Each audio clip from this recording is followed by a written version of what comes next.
Hello everyone.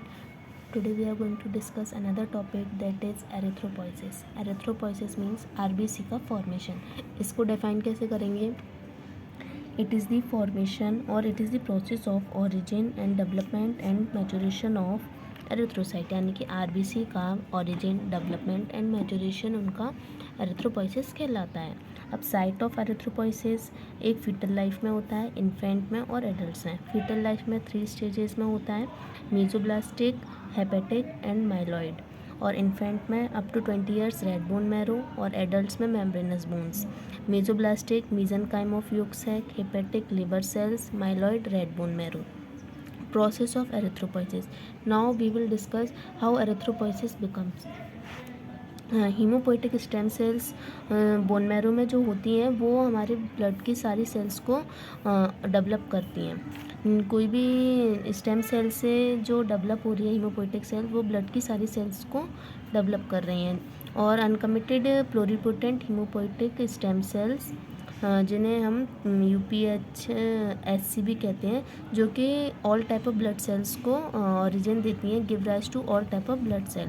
In adults only few number of these cells are present and the source is umbilical cord. Adults में इन uncommitted प्लोरीपोटेंट cell जो होती हैं वो कुछ ही प्रेजेंट रहती हैं, और क्या कहते हैं, अम्बिलिकल कॉर्ड ऑफ ब्लड से वो सोर्स ऑफ सिक्रेशन होता है. और यही जो uncommitted pluripotent haemopoietic stem cell होती हैं वो committed pluripotent haemopoietic stem cell में बदल जाती हैं कब, जब वो पर्टिकुलर टाइप ऑफ सेल को फॉर्म करने के लिए एबल हो. नेक्स्ट है हमारा ये इसका ग्राफ चार्ट है. Uncommitted pluripotent haemopoietic stem cell committed में डेवलप हो रही है, और कमिटेड लिम्फोइड स्टेम सेल और कॉलोनी फॉर्मिंग ब्लास्टोसिस्ट. नेक्स्ट जो लिम्फोइड स्टेम सेल है वो लिम्फोसाइट और नेचुरल किलर सेल कर रही है, और जो कॉलोनी फॉर्मिंग ब्लास्टोसिस्ट है वो CFUE, CFUGM, CFUM. CFU का मतलब है कॉलोनी फॉर्मिंग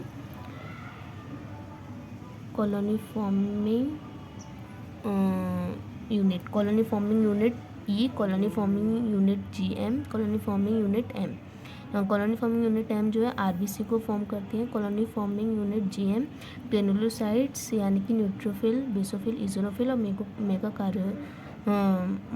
मोनोसाइट्स को डेवलप कर रही है. और CFUM जो है प्लेटलेट्स को डेवलप कर रही है. Stages of erythropoiesis. Now we will come to stages of erythropoiesis. It includes 6 stages: proerythroblast, early normoblast, intermediate normoblast, late normoblast, reticulocyte and the matured erythrocyte. Proerythroblast means ये जो first stage होती है RBC की formation की, very large in size, diameter इसका 20 mu रहता है, nucleus इसमें लार्ज रहता है, इसमें न्यूक्लियस के अंदर न्यूक्लियोलाई भी प्रेजेंट रहता है, हीमोग्लोबिन प्रेजेंट नहीं रहता है, साइटोप्लाज्म जो इसका रहता है बेसोफिलिक रहता है नेचर में, और ये क्या है सेवरल टाइम्स बहुत बार मल्टीप्लाई करती है. नाउ नेक्स्ट सेकेंड स्टेज यानी कि अर्ली नॉर्मोब्लास्ट. ये थोड़ा छोटा रहता है प्रोएरिथ्रोब्लास्ट से, इसका डायमीटर 15 म्यू रहता है, इसमें न्यूक्लियोलाइट डिसअपियर हो जाता है न्यूक्लियस से.